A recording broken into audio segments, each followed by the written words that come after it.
నమస్తే ఫుడీస్, నేను మీ చైతు. అండ్ ఈరోజు మనం చేసుకోబోయే స్పెషల్ నిజంగానే చాలా స్పెషల్ ఐటమ్. ఏంటంటారా? Roopchand fish curry. సరిగ్గా వండాలే కానీ ఇది కొరమేను కర్రీకి ఏ మాత్రం కూడా తీసిపోదు, అంత బాగుంటుంది. మరి ఈ రెసిపీ ఎలా చేయాలో మనం తొందరగా చూసేద్దాం.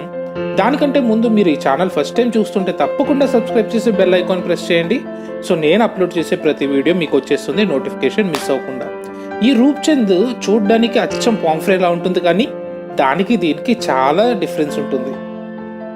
ముందుగా మనం ఈ చేప ముక్కలన్నీ కూడా సాల్ట్ వేసిన వాటర్లో బాగా కడుక్కోవాలి.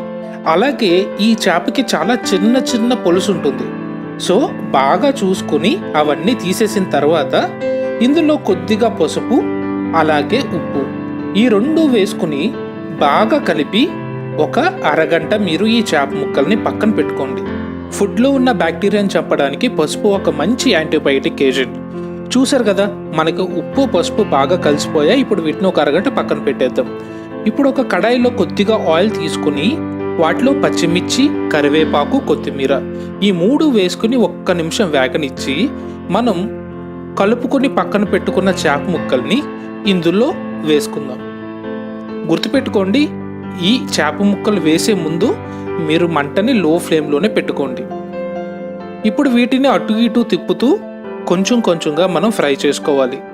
చేప ముక్కలన్నీ ఒక్కసారి వేయకుండా 3-4 పీసెస్ వేసుకుంటూ మీరు వీటిని ఫ్రై చేసుకోండి.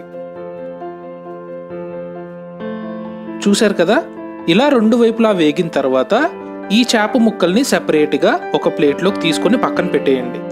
ఇప్పుడు అదే ఆయిల్లో సన్నగా తరిగిన ఒక 2 ఉల్లిపాయలు వేసుకుని కొద్దిసేపు మగ్గనివ్వాలి.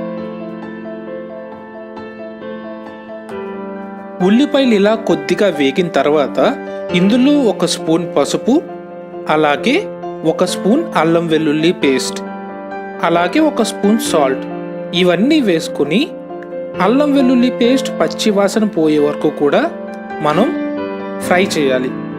అల్లం వెల్లుల్లి సరిగ్గా వేగలేదు అనుకోండి, ఈ కూరే కాదు మీకు ఏ కూర కూడా బాగోదు. చూసారు కదా, ఇక్కడైతే మనవన్నీ మంచిగా ఫ్రై అయిపోయి ఇప్పుడు ఇందులో నేను సన్నగా తరిగిన 2 టమాటోలు వేసుకుంటున్నా. ఇది మీరు చిన్న చిన్న ముక్కలుగా కోసుకోవచ్చు, లేదంటే మిక్సీ జార్లో ప్యూరీ కింద చేసుకుని కూడా వేసుకోవచ్చు. ఈ టమాటోలోంచి రిలీజ్ అయిన వాటర్తోనే మనకి మంచి గ్రేవీ ఫామ్ అవుతుంది. అలాగే థిక్నెస్ కూడా చాలా బాగుంటుంది గ్రేవీది. ఇలా వేగిన తర్వాత ఇందులో కొంచెం గరం మసాలా అలాగే 1 స్పూన్ కారం వేసుకుని 1 నిమిషం వేగనిచ్చి అందులో మీరు ఒక 2 గ్లాసులు వాటర్ పోసేసుకోండి. ఇప్పుడు మీరు ఈ స్టవ్ని హై ఫ్లేమ్లో పెట్టుకుని గ్రేవీని బాయిలింగ్ పాయింట్ వరకు రానివ్వాలి. చూసారు కదా, ఇలా బాయిల్ అవుతున్న టైంలో మాత్రమే మీరు మనం ఫ్రై చేసుకున్న చేప ముక్కల్ని ఇందులో వేసేసుకోవాలి. గుర్తుపెట్టుకోండి, వేసే ముందు ఒకసారి సాల్టు కారం అన్నీ మీ రుచికి తగ్గట్టు. మనం చేప ముక్కలు వేసిన తర్వాత ఇలా మాత్రమే కలుపుకోవాలి, ఎందుకంటే మీరు స్పూన్ పెట్టి కదిపితే చేప ముక్కలు విరిగిపోతాయి. ఇప్పుడు దీన్ని ఒక్క 10 నిమిషాలు ఉడకనిస్తే సరి, మీకు గుమగుమలాడే రూప్చంద్ ఫిష్ కర్రీ రెడీ అయిపోతుంది. చూడడానికి ఎంత బాగుంది చూసారా? ఇప్పుడు స్టవ్ ఆఫ్ చేసుకుని పైన కొద్దిగా కొత్తిమీర జల్లి 1 అరగంట మీరు దీన్ని పక్కన పెట్టేసుకోవాలి. అప్పుడే గ్రేవీ మొత్తం కూడా ఫిష్ ఫ్లేవర్ని బాగా తీసుకుంటుంది. ఇంకెందుకు ఆలస్యం, మీరు తొందరగా ట్రై చేసి మీ ఫ్యామిలీకి రుచి చూపించేయండి. అలాగే ఈ రెసిపీ కనుక మీకు నచ్చినట్టయితే తప్పకుండా లైక్ చేయండి, ఫ్రెండ్స్ అండ్ ఫ్యామిలీకి షేర్ చేయండి. ఈ ఛానల్కి తప్పకుండా సబ్స్క్రైబ్ కూడా చేయండి.